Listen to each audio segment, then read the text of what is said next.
to mark 75 years since the UN Declaration of Human Rights. The theme is dignity, freedom, and justice for all.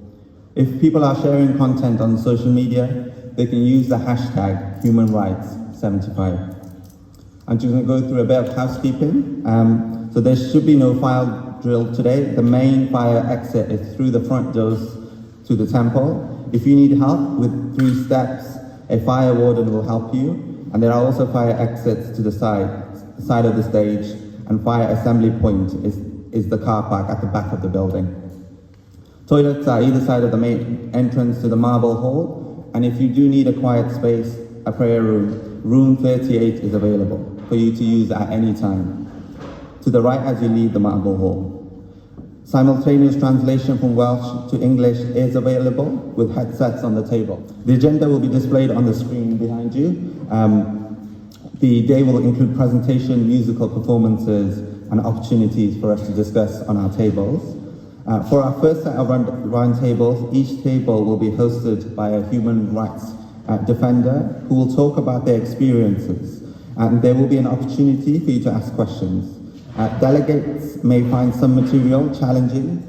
Please feel free not to attend these sessions or to leave the room at any time. We have designated room 38 as a quiet space for you throughout the day. Various aspects of the day will be filmed, photographed. If you do not wish to be filmed, photographed, then please do let Sinead at the WCIA registration desk know, or just let one of the staff know who are standing on the side. To start off, I'm going to introduce all 3 ministers. We're delighted to join us today. Minister for Social Justice and Chief Whip, Jane Hutt. Counsel General and Minister for the Constitution, Mick Antoniw. Deputy Minister for Social Partnership, Hannah Blythyn. To welcome on stage, please welcome Jane Hutt.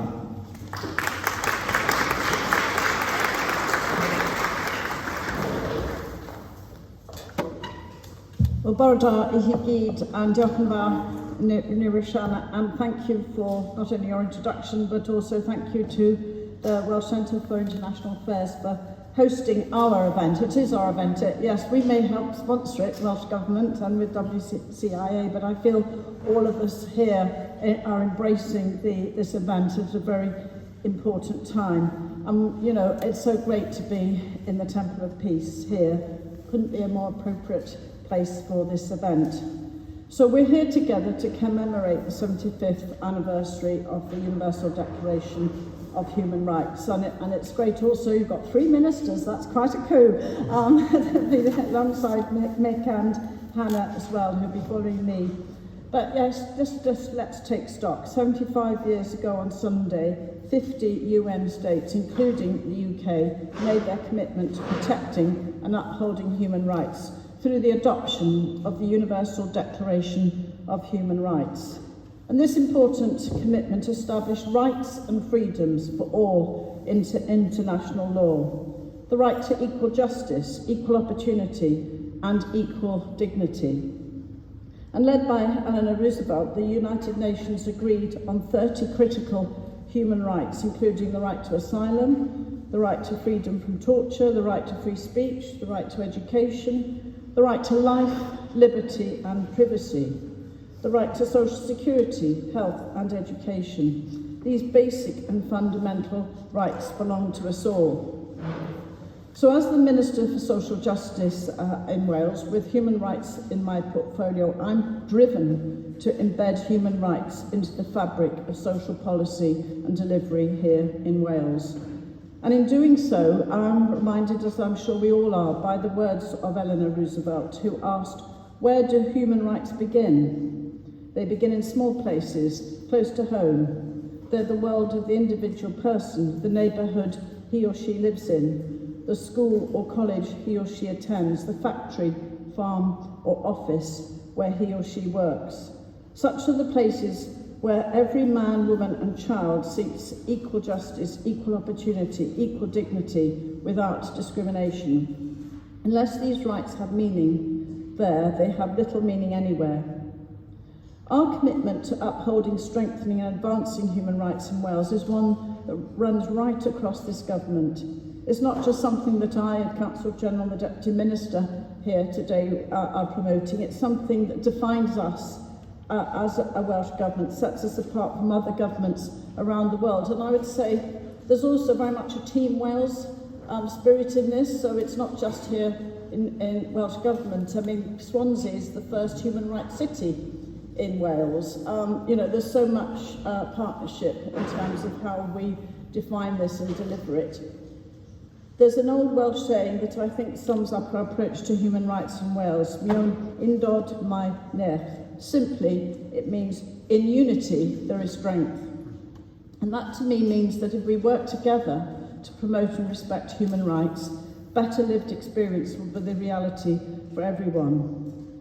In 2020, recognising the stark inequality highlighted by the pandemic, the Welsh Government commissioned Professor Simon Hoffman from Swansea University, alongside colleagues from Bangor University, Diverse Cymru, and contributions from my young people in Young Wales. They came together and we commissioned them to explore how best we might move forward with human rights. And not just, as I said, how the Welsh Government might move forward, but also our public authorities, our Welsh Commissioners, and the Equality and Human Rights Commission, regulators and inspectorates. And that piece of work, which you'll hear more about, of course, and you engage with in today, led to the Strengthening and Advancing Equality and Human Rights in Wales research report. And to progress recommendations emanating from the research, we've set up a Human Rights Advisory Group, which I co-chair with the Counsel General, and on which the Deputy Minister also sits. The group meets regularly. We met yesterday to monitor progress, and through its subgroup, the Legislative Options Working Group, we're working to scope how to incorporate the UN Convention on the Rights of Disabled People and the Convention on the Elimination of Discrimination Against Women into Welsh law. I see some of the advisory group members are here today, including the chair of the Legislative Options Working Group, Charles Whitmore, and I'm very pleased that you're a keynote speaker this afternoon. Thank you for giving your time and expertise, all of you on the advisory group, to such matters. Tackling racism, championing disabled people's rights and women's rights have been a lifelong interest for me and propelled me into formal politics. And I'm pleased to be part of this exciting piece of work, which is also a programme for government commitment. The past few years have been both challenging in upholding human rights. I'm sure there'll be more comment on this today in a very critical time with a latest assault on human rights from the UK government. We're still learning lessons from the pandemic and dealing with the effects of Brexit and the cost of living crisis now that so many find themselves in. But we do work across ministerial portfolios and hand in hand with people with lived experience that can voice the issues we need to address. Welsh Government has introduced a range of policies, programmes and guidance which builds on the Human Rights Act and Convention. The Anti-Racist Wales Action Plan is one bold example. Our vision is for a truly anti-racist Wales by 2030, and our Anti-Racist Wales Action Plan is the driver for this. And that plan is working towards tackling deep systemic and cultural and moving towards the cultural change that we need to improve outcomes across every area of government policy. So we now have a race disparity evidence unit, improving the availability, quality, granularity and accessibility of equality, race and disability evidence. Just one example, since autumn last year, almost 25,000 practitioners in education have accessed free resources and professional learning through our Diversity and Anti-Racist Professional Learning project. And also, just in terms of health, our NHS Wales board chairs have to respond to the Minister for Health and Social Services to outline what steps they and their board members are taking to demonstrate anti-racism leadership within their NHS organisations. Equality workforce data for health and social care were reported and analysed for the first time by the introduction of the Workforce Race Equality Standard. And we've co-produced the Criminal Justice Anti-Racism Action Plan for Wales, setting out commitments to realise an anti-racist justice system in Wales in practice. We have a long way to go before we achieve a truly anti-racist Wales, but we're committed to removing the barriers to opportunity that some groups currently experience.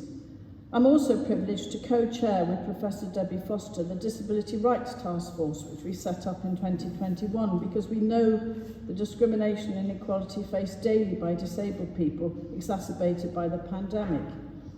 The Locked-Out Liberating Disabled People's Lives and Rights in Wales Beyond COVID-19 report brought that stark inequality being faced by disabled people into sharp relief. Again, working together, people with disabled people at the heart of the co-production of the recommendations coming out of the work streams that have been set up, looking for the root causes of discrimination and inequality, and embedding the understanding of the social model of disability that has to, of course, influence all our working groups. And that, again, targeted approach having an impact on every area of policy in Wales. So, again, this is something where I think coming together, and I want to now hand over to my colleagues. This is a really important event today because we have to renew our commitment to embedding and strengthening human rights and equality in everything that we do. And we all have responsibilities, different levels of power and authority, but I mean, it is the people who will help us, you today, to move forward. And I just want to make a final human rights point today and refer to the International Day on the Elimination of Violence Against Women, which was on the 24th of November. That is always followed by 16 days of activism led by white women activists. And it takes us to Human Rights Day. And we know we have a long way to go, again, in addressing violence against women and girls, but our violence against women, domestic abuse and sexual violence strategy has been strengthened in partnership with our criminal justice partners and our survivors and specialist organisations in Wales, like Women's Aid and BAWSO. So there's much more I can say. I'm going to hand over now to the Counsel General. I just want to say today it is about how we promote and respect human rights. I'm looking forward to joining one of the roundtables. Unfortunately, we can't be here for too long today, but it's going to be a great event. I've already asked Charles for his speech because I won't be here for it. But also we will enjoy the performances and the rich discussion to follow. So over to you, Mick Antoniw, the Counsel General for Wales. Diolch yn fawr.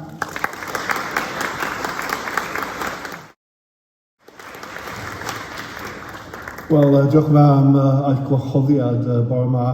Mae diganiad cyffredinol o hawliau dynol yn sylfaen y drefn gyfreithiol ryngwladol sydd gyda ni ers y ail ryfel byd.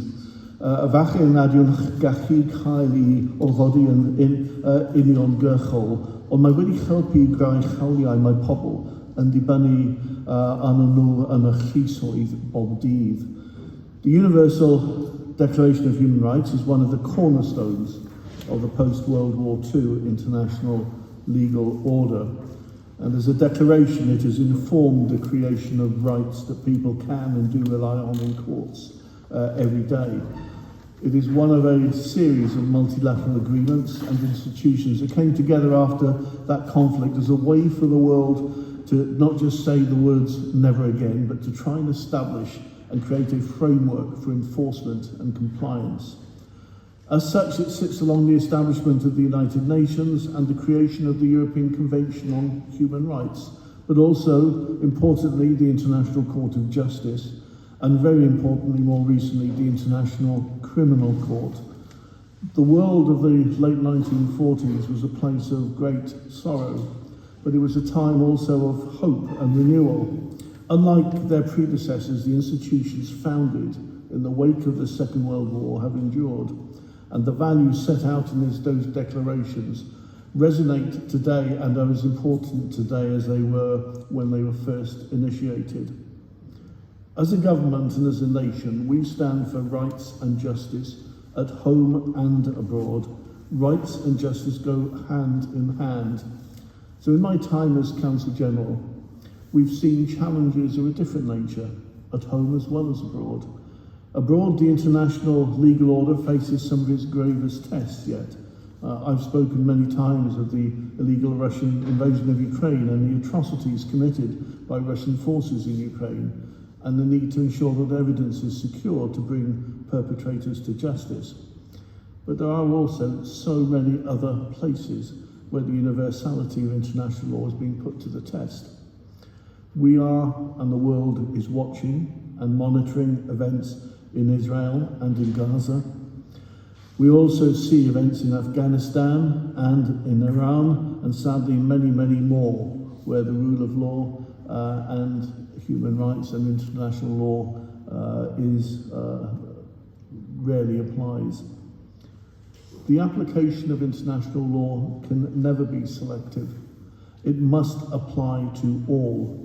Now, I don't equate anything that is happening in the UK with the scale of events in Ukraine or in the Middle East, but one of my greatest concerns as a law officer has been the erosion of respect for the rule of law in Parliament and in society, and for those who embody it, the courts, the judges and the legal professions. Without universal application of the rule of law and human rights, there is only one alternative, and that is tyranny and dictatorship. I'm always reminded when I talk about the application of the rule of law and democracy, the slogan that used to appear on the Tower Colliery National Union Mine Workers banner, the price of freedom is eternal vigilance. And I used to think from time to time that maybe that's a bit outdated now when you see the old postcards, something from history. But it is probably as true now as it was then. It's probably one of the most prescient slogans for the present day. We have seen a succession of attempts from the UK government to somehow extract courts from decisions on people's rights, from the proposed Bill of Rights that thankfully never passed, to a new bill on Rwanda that is promised at any time. And these bills are accompanied by a rhetoric that frankly is out of place in a democracy, about the will of the people being blocked by lawyers and judges who we all remember were being cast as enemies of the people. The language is out of place because it stirs up anger and division. It can also be used to justify the years of failure to increase pay rates for publicly funded legal work, accessibility of the law, but it is not ultimately the guardians of people's rights that we should be most concerned for. It is the people who actually need and depend on those rights.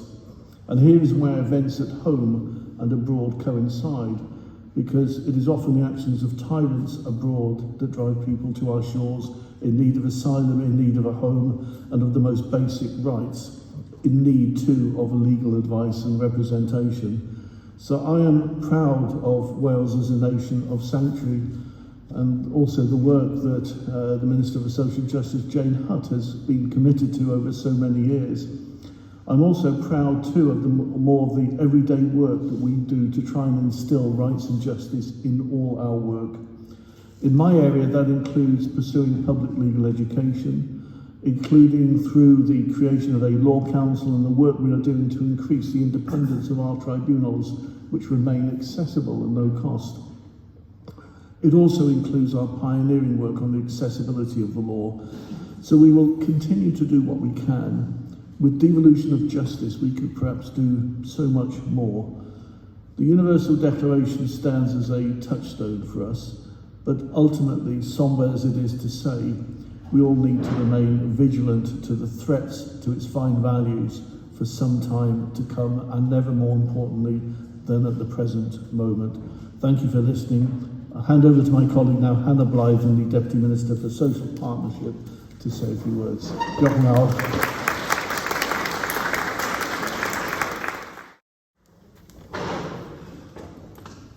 Diolch, Mick. Mae'n bleser bod yma heddiw. I think I complete the hat-trick of Welsh Government Ministers this morning, but like my colleagues, it really is a pleasure and a privilege to join you here today as part of the Human Rights Day celebrations at the iconic Temple of Peace in Cardiff. And it's just as important today that we come together and give time to celebrate human rights as it was when it was first conceived 75 years ago now. I think in common with my colleagues and everybody here today, I'm passionate about breaking down barriers and addressing inequalities in all walks of life, whether that be in our communities, in our workplaces and across our country. But this morning I'm going to focus my contribution on LGBTQ plus equality and also the role that our social partnership approach plays in Wales and getting us to where we want to be collectively as well. I'm, like many people in this room, I'm who I am and where I am because of I was an activist and a campaigner, whether that's spending the best part of my working life campaigning for a better deal at work or for LGBTQ plus equality and equal marriage as a former chair of LGBT Labour, or my role at work as a trade unionist.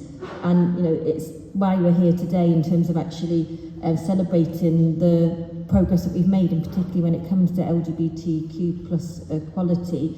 And I think the best tribute we can pay to those that paved the way for people like me is to continue to campaign for change and to progress in the future, because we have come a long way in the past few decades alone, but I'm sure we all recognise there is still much more work to do, and it's why our Welsh Government stands proudly with and within LGBTQ plus communities, and why LGBTQ plus rights are embedded in both our programme for government and our key commitment and our cooperation agreement with Plaid Cymru.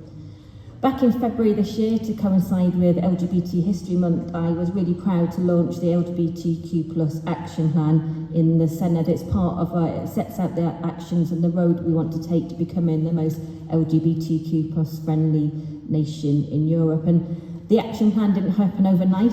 It was the results of a substantial effort from stakeholders and partners, and I think a real testament to the collective appetite to see meaningful improvement and change to the quality of all LGBTQ plus communities' lives here in Wales. And the plan actually coordinates actions right across Welsh Government and to help us achieve that ambition of making Wales the most LGBTQ plus friendly nation in Europe. And going back to my activist roots, I always said when we launched the plan, it wasn't just a plan, it wasn't job done, it was a piece of paper. The most important thing was actually putting those actions into practice and making a difference to people's lives. So what we've done as part of that is launched a tracker so everybody is able to monitor the progress of that plan. And as part of it already, we are putting support services for survivors of conversion practice, have been expanded across Wales, and we have a working group of experts who provide us with advice and expertise to inform our efforts to make sure we can assign those abhorrent practices to history.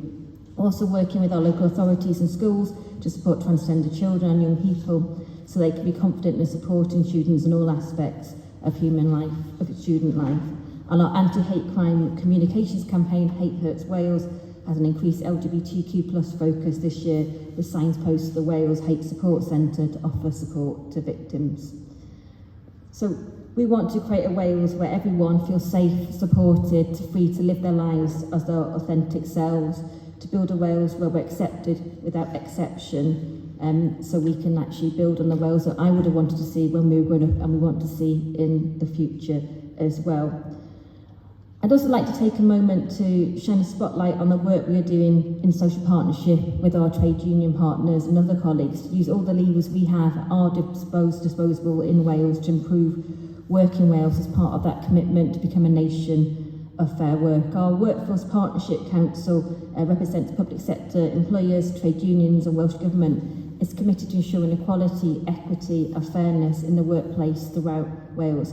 And we're currently using those mechanisms of coming together as part of that council to actually how we can support that practical delivery of the Welsh Government's equality action plans, which you've heard much from my colleague Jane Hutt before me, and all the work that's happening across governments that offers us an approach in partnership to put those actions into practice in workplaces right across Wales to hopefully make the difference to people's working lives and to their lives in the community as well. Jane also touched on how the Team Wales approach we are proud to take in Wales, and that social partnership way of working that has become over the course of devolution is very much part of that Team Wales approach, coming together to address those common challenges and, more importantly, to seek solution to those challenges as well.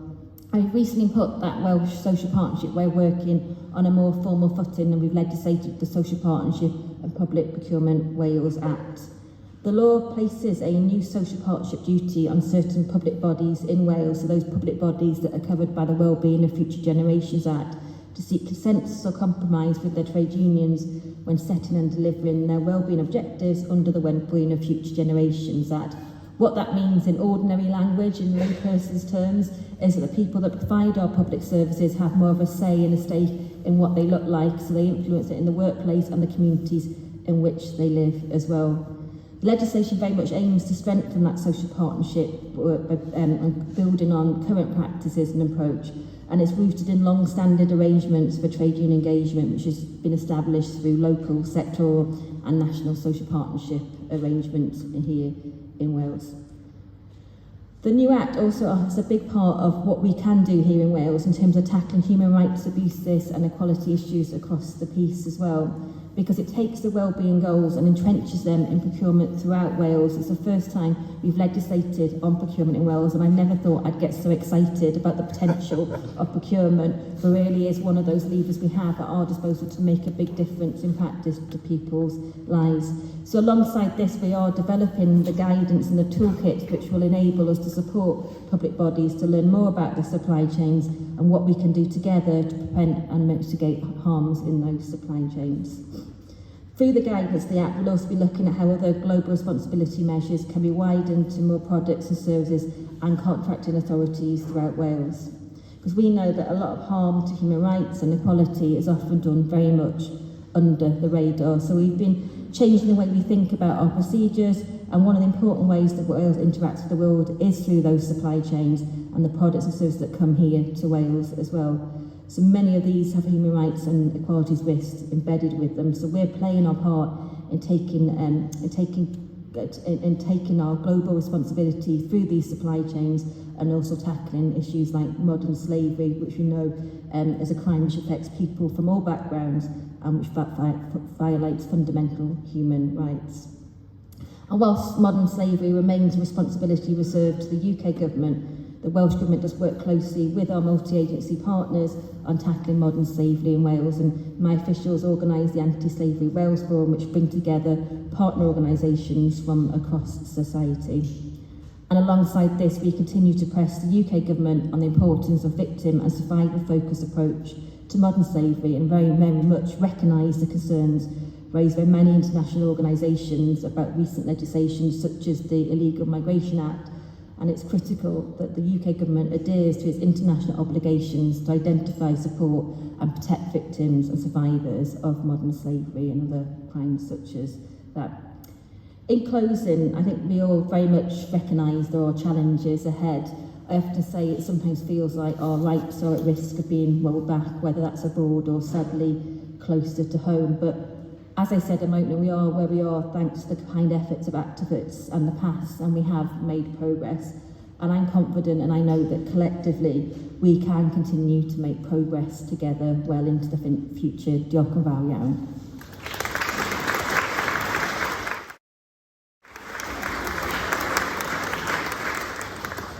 Thank you, Ministers, not just for your commitment to be here today, but talking about all the work that the Welsh Government is doing in promoting and respecting human rights, and mentioning the Team Wales approach, working in partnership in our strength in unity.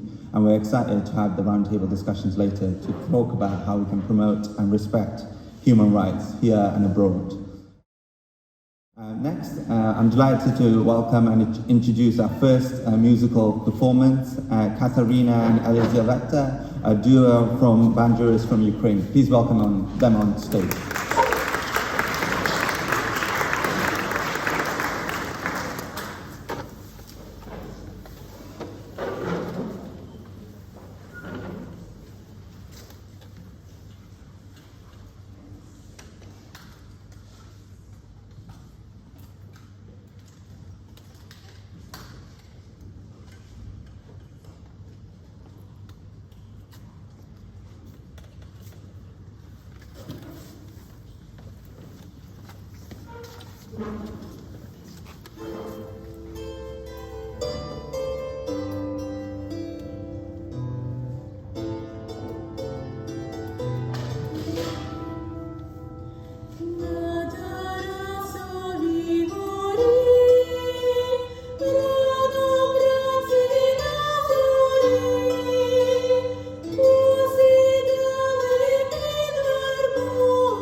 Kateryna and Elyzaveta. Let's give them another round of applause.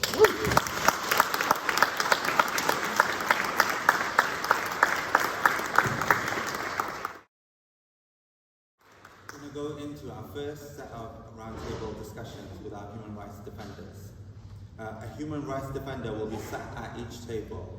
Attendees will sit with the human rights defender at their table for around 20 minutes, where you will hear about their experience, work, and have an opportunity to ask questions. Once 20 minutes is up, we will ask you to finish the conversation and move clockwise around the room to be the next table where you will have the opportunity to meet another human rights defender.